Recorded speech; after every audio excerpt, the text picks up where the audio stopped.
Step 1. Identify and verify that all the pieces are present. Step 2. Lay one of the side frames on a flat surface with the bucket frame brackets facing upwards and slide the bucket frame into the side frame as shown.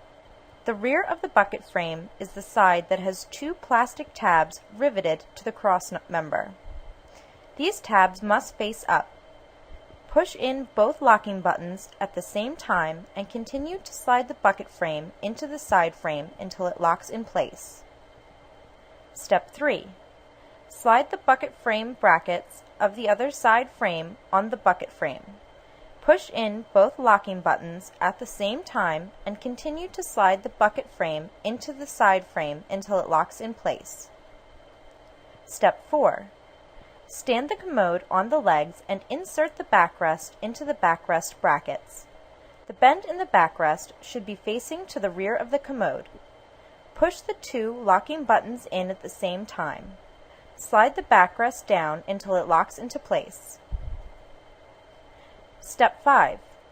Place the padded seat on the bucket frame and the brackets to the rear.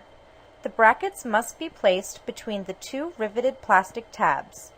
Push the rear of the padded seat down until it locks into place.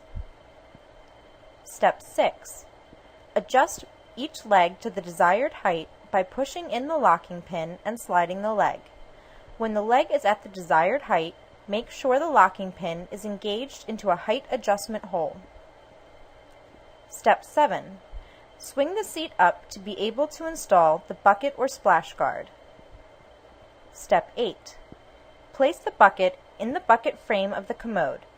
Place the splash guard in the bucket frame of the commode if it is going to be used over a toilet. Step 9. Push the release lever on the drop arm to the front of the commode and let the drop arm lower down. Step 10. Swing the arm upwards until it locks into place.